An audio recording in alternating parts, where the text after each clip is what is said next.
ইরানি কৌশলে পরাস্ত হচ্ছে ইসরায়েল, ভেঙে পড়ছে তেল আবিবের আকাশ প্রতিরক্ষা ব্যবস্থা। ট্রাম্পকে সরাসরি চ্যালেঞ্জ জানালো খামেনির দেশ, হরমুজ প্রণালীতে যুদ্ধজাহাজ পাঠানোর আহ্বান আইআরজিসির। ইরানে হামলা চালিয়ে বড় ভুল করেছে যুক্তরাষ্ট্র ইসরায়েল, বললেন স্পেনের প্রধানমন্ত্রী। ইরানকে রক্ষা করতে এগিয়ে আসছে না ইয়েমেনের যোদ্ধারা, নতুন সংঘাতে জড়াতে অনীহা। এবং ইরান মার্কিন জোটের যুদ্ধকে শেষ জমানার যুদ্ধের সঙ্গে মেলাচ্ছেন খ্রিস্টান পণ্ডিতরা।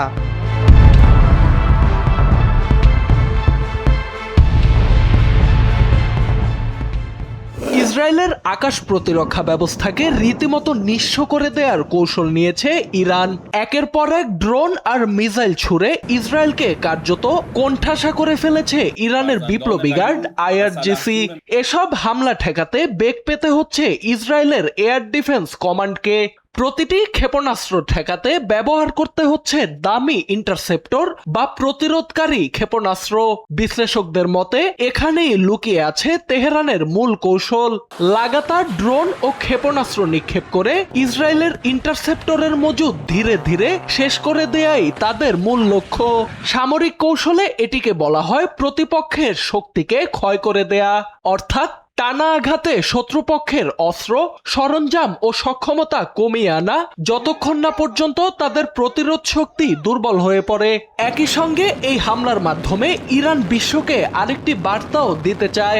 এক সপ্তাহ ধরে যুক্তরাষ্ট্র ও ইসরায়েলের বিমান, জাহাজ ও ক্রুজ ক্ষেপণাস্ত্রের ব্যাপক হামলার পরও তাদের পাল্টা আঘাত করার সক্ষমতা শেষ হয়ে যায়নি। বরং তেহরান দেখাতে চাইছে তারা শুধু ইসরায়েল নয়, চাইলে পুরো অঞ্চল জুড়েই হামলা চালানোর ক্ষমতা রাখে। এবার মার্কিন প্রেসিডেন্ট ডোনাল্ড ট্রাম্পকে সরাসরি চ্যালেঞ্জ ছুড়ে দিল ইরান। দেশটির বিপ্লবী গার্ড আইআরজিসির মুখপাত্র আলী মোহাম্মদ নাইনি ট্রাম্পকে উদ্দেশ্য করে বলেন, সাহস থাকলে হরমুজ প্রণালীতে জাহাজ পাঠান, তেলবাহী ট্যাঙ্কারগুলোকে নিরাপত্তা দিয়ে পার করে নিয়ে যান। গেল শুক্রবার ইরানের রাষ্ট্রীয় সংবাদ মাধ্যমে দেয়া এক বক্তব্যে এমন হুঁশিয়ারি দেন তিনি। যুক্তরাষ্ট্রকে হুঁশিয়ারি দিয়ে নাইনি আরো বলেন, হরমুজ প্রণালীতে মার্কিন নৌবাহিনীকে ইরান স্বাগত জানায়, তারা আসুক, ট্যাঙ্কারগুলোকে পাহারা দিয়ে হরমুজ পার করাক, আমরা সেখানেই তাদের জন্য অপেক্ষা করছি। তিনি আরো বলেন, যে কোনো সিদ্ধান্ত নেয়ার আগে আমেরিকানদের 1987 সালে কুয়েতে সুপার ট্যাঙ্কার ব্রিজেটনে অগ্নিকাণ্ডের ঘটনা মনে রাখা উচিত। পাশাপাশি সম্প্রতি যেসব তেলবাহী ট্যাঙ্কার লক্ষ্যবস্তু হয়েছে সেগুলোর কথাও স্মরণ করিয়ে দেন তিনি। এর আগে গেল মঙ্গলবার ট্রাম্প বলেন, প্রয়োজন হলে হরমুজ প্রণালী দিয়ে চলাচলকারী তেলবাহী ট্যাঙ্কারগুলোকে পাহারা দিয়ে নিরাপদে পার করে দিতে পারে মার্কিন নৌবাহিনী। প্রসঙ্গত, হরমুজ প্রণালী বিশ্বের জ্বালানি সরবরাহের অন্যতম গুরুত্বপূর্ণ রুট। বিশ্বের মোট ব্যবহৃত তেলের প্রায় 20 থেকে 25% এই পথ দিয়েই প্রবাহিত হয়।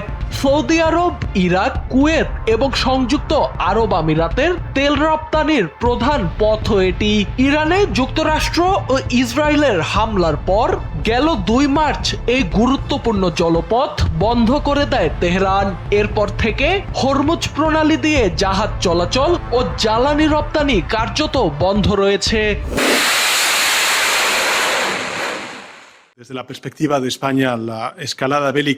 মধ্যপ্রাচ্যের এই সংঘাত শুধু বিশ্ব শান্তির জন্যই হুমকি নয়, এর প্রভাব বৈশ্বিক অর্থনীতিতেও পড়বে। ব্যবসা, পরিবার এবং সাধারণ মানুষের জীবনে এর চাপ বাড়বে, জীবনযাত্রার খরচ বাড়বে, যা আমাদের অর্থনীতির জন্য সমস্যা তৈরি করবে। এই চাপিয়ে দেয়া ভুল যুদ্ধে স্পেন সরকারের অবস্থান স্পষ্ট। আমরা এই যুদ্ধের বিরোধিতা করি। স্পেনের বেশিরভাগ মানুষও একই মত পোষণ করে। আমরা বহুপাক্ষিক কূটনীতিতে বিশ্বাসী, তাই জাতিসংঘের মাধ্যমে আন্তর্জাতিক সহযোগিতাকে আমরা সমর্থন করছি। আমরা ট্রান্স আটলান্টিক সম্পর্কেও বিশ্বাসী, তবে সেই সম্পর্ক হতে হবে সম্মান ও সমতার ভিত্তিতে। আন্তর্জাতিক আইন এবং নিয়মই হওয়া উচিত এই সম্পর্কের মূল ভিত্তি। সামনে এগোনোর পথ হওয়া উচিত সহযোগিতার, সংঘাতের নয়। এই পরিস্থিতিতে ইউরোপীয় দেশ সাইপ্রাসের অনুরোধে স্পেন সহায়তা পাঠাচ্ছে। আমাদের যুদ্ধ জাহাজ ক্রিস্টোবাল কোলান কয়েকদিনের মধ্যে সাইপ্রাসের উপকূলে পৌঁছাবে। এর লক্ষ্য প্রতিরক্ষা ও উদ্ধার তৎপরতায় সহায়তা করা, কারণ এই সংঘাতের প্রভাব সাইপ্রাসেও পড়েছে। donde el derecho internacional, las reglas, sean la columna vertebral. Por eso, en el caso de España, ante la solicitud de un país europeo como es Chipre, যুক্তরাষ্ট্রের প্রেসিডেন্ট আমার দেশ সম্পর্কে যে মন্তব্য করেছেন সে বিষয়ে আমি বলতে চাই, আমার যুক্তরাষ্ট্রের প্রেসিডেন্টের প্রতি ভীষণ শ্রদ্ধা রয়েছে। আমেরিকান জনগণের প্রতিও আমার সম্মান রয়েছে। তবে স্পেন সরকারের অবস্থান পরিষ্কার। আমরা মনে করি ইরানের বিরুদ্ধে এই যুদ্ধ আন্তর্জাতিক আইনের বাইরে গিয়ে হচ্ছে। আমাদের মতে এটি একটি বড় ভুল। মিত্র দেশগুলোর মধ্যে সত্য কথা বলাটা জরুরি। কেউ সঠিক হলে তাকে সমর্থন করতে হবে, আর ভুল হলে সেটাও বলতে হবে। এই যুদ্ধের প্রভাব আমরা ইতোমধ্যেই দেখতে পাচ্ছি। তেলের দাম বাড়ছে, গ্যাসের দাম বৃদ্ধি পাচ্ছে, মানুষও কষ্ট পাচ্ছে। মধ্যপ্রাচ্যে বহু বছর ধরে যুদ্ধ ও সংকট চলমান। এই সংঘাত সেই অস্থিরতাকে আরো বাড়িয়ে দিচ্ছে। স্পেন আন্তর্জাতিক আইনকে সম্মান করে, সেই নীতির ভিত্তিতেই আমরা এই অবস্থান নিচ্ছি। সাইপ্রাসকে যে সহায়তা দেয়া হচ্ছে সেটি একটি প্রতিরক্ষামূলক মিশন। এটি কোনো আক্রমণাত্মক পদক্ষেপ নয়। স্পেন একটি ইউরোপীয় দেশের পাশে দাঁড়াচ্ছে, যে দেশ এই যুদ্ধের শিকার হয়েছে কিন্তু যুদ্ধটা শুরু করেনি। A partir de ahí, creo que la posición del gobierno de España es clara, la hemos manifestado desde el inicio. যুক্তরাষ্ট্র ও ইসরায়েলকে টেক্কা দিতে অ্যাক্সিস অফ রেজিস্ট্যান্স বা প্রতিরোধ অক্ষ গড়ে তুলেছিল ইরান। দীর্ঘদিন ধরে যেই অক্ষের গুরুত্বপূর্ণ যোদ্ধা হিসেবে কাজ করেছে ইয়েমেনের সশস্ত্র বিদ্রোহী গোষ্ঠী হুথি। অভিযোগ রয়েছে এই গোষ্ঠীকে অত্যাধুনিক সব সমরাস্ত্রের যোগান দিয়ে এসেছে তেহরান, যার উপর ভর করে গেল কয়েক বছর ইসরায়েলের ডজন ডজন ক্ষেপণাস্ত্র ও ড্রোন হামলা চালিয়েছে তারা। মূলত ইয়েমেনি এই বিদ্রোহী গোষ্ঠীর ভয়ে লোহিত সাগর দিয়ে বন্ধ হয়ে যায় ইসরায়েলি জাহাজের চলাচল। খোদ যুক্তরাষ্ট্র ও তাদের পশ্চিমা মিত্ররা মিলেও ইসরায়েলের জন্য লোহিত সাগরের জলপথ উন্মুক্ত করতে পারেনি। কিন্তু এমন গুরুত্বপূর্ণ মিত্র হয়েও চলমান আগ্রাসী যুদ্ধে এখনো ইরানকে বাঁচাতে আসেনি ইয়েমেনি গোষ্ঠীটি। ফলে প্রশ্ন উঠেছে, কেন এমন সিদ্ধান্ত নিল হুথিরা? তবে কি শেষ পর্যন্ত ইরানকে বাঁচাতে আসবে না তারা? বিষয়টি নিয়ে একটি প্রতিবেদন প্রকাশ করেছে কাতার ভিত্তিক সংবাদ মাধ্যম আল জাজিরা, যেখানে বিশ্লেষকরা বলেন এর অন্যতম কারণ সাম্প্রতিক সময়ে হুথিদের শীর্ষ নেতৃত্বের ওপর ধারাবাহিক হামলা এবং গুরুত্বপূর্ণ নেতাদের মৃত্যু। এতে সংগঠনটির নেতৃত্ব কাঠামো বড় ধাক্কা খেয়েছে এবং নতুন সংঘাতে জড়ানোর বিষয়ে তারা সতর্ক অবস্থান গ্রহণ করছে। গেল বছরের আগস্টে সানায় ইসরায়েলি বিমান হামলায় বড় আঘাতের মুখে পড়ে হুথি নেতৃত্ব। ওই হামলায় হুথি নিয়ন্ত্রিত সরকারের প্রধানমন্ত্রী আহমেদ আল রাওয়াই নিহত হন। একই হামলায় নিহত হন হুথি সামরিক বাহিনীর chief of staff Mohammad Abdul Karim al Ghumari. এছাড়া হামলায় হুথি প্রশাসনের আরো কয়েকজন জ্যেষ্ঠ কর্মকর্তা ও মন্ত্রী নিহত হন বলে বিভিন্ন প্রতিবেদনে উল্লেখ করা হয়। এসব হামলা হুথি নেতৃত্বের নিরাপত্তা নিয়ে বড় উদ্বেগ তৈরি করেছে। বিশ্লেষকদের মতে নেতৃত্বে এই ধরনের ক্ষয়ক্ষতির অভিজ্ঞতা হুতিদের কৌশল বদলাতে বাধ্য করেছে। সংঘাত পর্যবেক্ষণ সংস্থা armed conflict location and event data প্রজেক্টের ইয়েমেন ও উপসাগরীয় বিষয়ক সিনিয়র বিশ্লেষক লুকা নেভোলো বলেন, হুতিরা এখন সরাসরি যুক্তরাষ্ট্র বা ইসরায়েলের সঙ্গে সংঘাতে জড়াতে চাইছে না, কারণ এতে তাদের শীর্ষ নেতৃত্ব আবারও মার্কিন ও ইসরায়েলি হামলার লক্ষ্যবস্তুতে পরিণত হতে পারে।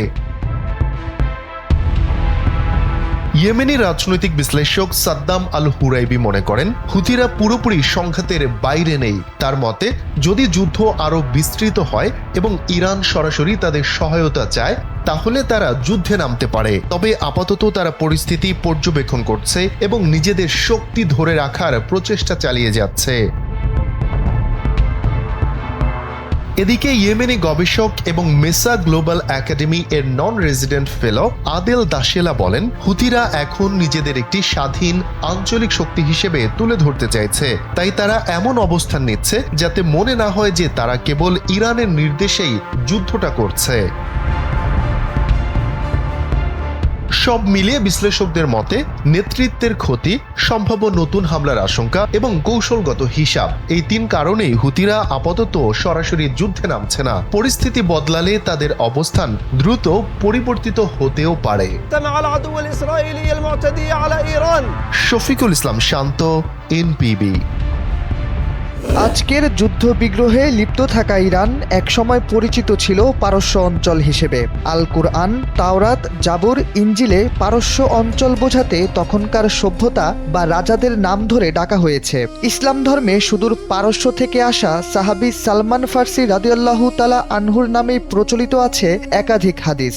নবীজি সাল্লাল্লাহু আলাইহি ওয়াসাল্লামের খন্দকের যুদ্ধে মদিনার চারপাশে যে পরিখা খনন করা হয়েছিল সেই ধারণাও এসেছিল পারস্য থেকে।